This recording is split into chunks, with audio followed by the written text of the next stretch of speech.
वो महान ऋषि जिसने पी लिया था समंदर का सारा पानी, जिसके सामने झुक गया था विशाल पर्वत। अगस्त्य ऋषि की कथा। जय श्री कृष्णा। पौराणिक कथाओं में कई महान ऋषियों की कहानी हम सुनते आए हैं। इन्हीं में से एक थे अगस्त्य ऋषि। कहते हैं एक बार अगस्त्य ऋषि ने समुद्र का पूरा पानी पी लिया था। वहीं विंध्याचल पर्वत भी उनके सामने झुक गया था।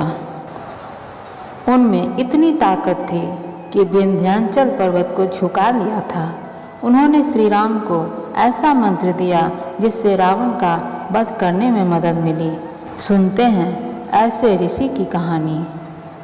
कहते हैं कि जगत गुरु ब्रह्मा ने धरती पर संतुलन बनाए रखने के लिए सप्तर्षियों की उत्पत्ति की थी। अगस्त्य ऋषि उन्हीं में से एक थे। कुछ कथाओं में कहा गया है कि अगस्त्य ऋषि का जन्म अगस्त्य कुंड में हुआ था। उनका अधिकतर जीवन दक्षिण भारत के क्षेत्र में बीता था, इसलिए दक्षिण भारत के ग्रंथों में उनकी महिमा का बखान मिलता है। उनकी शादी विदर्भ देश की राजकुमारी लोपमुद्रा से हुआ था। लोपमुद्रा भी बहुत ही ज्ञानी महिला थी। अगस्त्य ऋषि को राजा दशरथ का गुरु माना जाता है। ये भी कहा जाता है कि ऋग्वेद में कई मंत्रों की रचना अगस्त्य ऋषि ने की थी। पौराणिक मान्यताओं के अनुसार एक बार देवताओं और राक्षसों के बीच भयंकर युद्ध हुआ। देवताओं ने वृतासुर नाम के प्रमुख राक्षस का वध कर दिया। अपने भयभीत होकर राक्षस इधर उधर छिपने लगे। कुछ राक्षस समंदर में जा छिप गए। वे अंधेरे में बाहर निकलते और ऋषि मुनियों, देवताओं एवं अन्य महान पुरुषों का वध करके वापस समंदर में छिप जाते। इससे परेशान होकर सभी देवता विष्णु जी के पास पहुँचे। विष्णु जी ने कहा, इसका एक ही उपाय है। अगर सारा समुद्र का पानी सुखा दिया जाए तो राक्षस बाहर आ जाएंगे।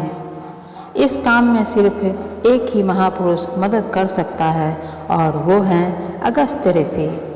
इसके बाद सभी देवता अगस्त्य ऋषि के पास पहुँचे और अपनी चिंता बताई। अगस्त्य ने उनकी बातें सुनी और उनके साथ चल दिए। अगस्त्य ऋषि ने समंदर का सारा पानी पी लिया। फिर छिपे हुए राक्षस नजर आ गए और देवताओं ने उन सभी का वध कर दिया। जब समंदर पूरा सूख गया तो देवताओं ने अगस्त्य ऋषि से पानी वापस भरने की अपील की, मगर अगस्त्य ने उनके सामने हाथ जोड़ लिए और कहा कि ये उनके बस का नहीं है। धरती पर अकाल का संकट आ गया। सभी देवी देवता वहाँ ब्रह्मा जी के पास पहुँच गए। ब्रह्मा ने कहा कि जब भागीरथ धरती पर स्वर्ग से गंगा लाने की कोशिश करेंगे तब ही समुद्र में फिर से पानी भरेगा।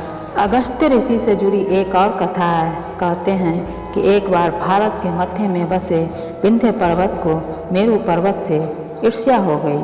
वह मेरू पर्वत जितना बड़ा बनना चाहता था, विंध्य पर्वत ने खुद को उससे भी ऊंचा उठा लिया करता और वो आसमान तक जा पहुंचता।